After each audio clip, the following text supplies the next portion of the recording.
మహాత్మా జ్యోతిరావు పూలే 197వ జయంతి Vemulawada CITU కార్యాలయంలో గురువారం మహాత్మా జ్యోతిబా పూలే చిత్రపటానికి పూలమాల వేసి నివాళులర్పించారు. ఆయన సేవలను స్మరించుకున్నారు. కేవీపీఎస్ జిల్లా కార్యదర్శి ఎర్రవెల్లి నాగరాజు మాట్లాడుతూ ఏప్రిల్ 5 నుండి 14 వరకు రాష్ట్ర వ్యాప్తంగా పూలే అంబేద్కర్ జనజాతర సదస్సులు, సెమినార్లు ప్రజా సంఘాల ఆధ్వర్యంలో నిర్వహిస్తున్నామని తెలిపారు. పూలే అంబేద్కర్ జయంతి స్ఫూర్తితో కుల వివక్ష వ్యతిరేక ఉద్యమాన్ని, సామాజిక న్యాయం కోసం పోరాడతామని తెలిపారు. ఈ కార్యక్రమంలో సిఐటియు నాయకులు యగమాంటి ఎల్లారెడ్డి, గురం అశోక్, ఐద్వా జిల్లా కార్యదర్శి జవ్వాజీ విమలక్క, వ్యవసాయ కార్మిక సంఘం జిల్లా అధ్యక్షులు అశోక్ తదితరులు పాల్గొన్నారు. వివిధ వర్గాలకు విద్య, వైద్యం అన్ని అందాలి.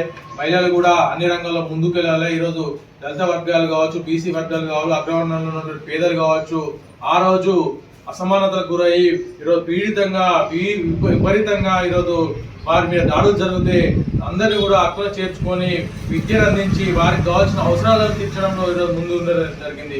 ఈరోజు ఉన్నటువంటి కేంద్రంలో ఉన్నటువంటి బీజేపీ ప్రభుత్వము ఈ దేశంలో మహిళలపైన దాడులు, మైనార్టీలపైన, దళితులపైన, బీసీలపైన అనేకమైనటువంటి వారు పాలించినటువంటి ప్రాంతాలలో ఈరోజు దాడులు జరుగుతున్నాయి. ఆ దాడులు అరికట్టాలంటే, అసమానత లేని సమాజాన్ని నిర్మించాలి, మనధర్మ శాస్త్రాన్ని వ్యతిరేకించాలంటే ఈ 2024 మే 13న ఈరోజు కేంద్రంలో ఉన్న బీజేపీని గద్దెదించినప్పుడే నిజమైన ఘన నివాళులని మన ఈరోజు ప్రయాసంగాలుగా కేవీపీఎస్ గా మేము చెప్పడం జరుగుతుంది. ఈరోజు కేంద్రంలో ఉన్న బీజేపీ ఓడిస్తేనే ఆయనకు ఘనమైన నివాళులని సందర్భంగా తెలియజేస్తున్నాం. ఎర్రవెల్లి నాగరాజు, కేవీపీఎస్ జిల్లా సెక్రటరీ.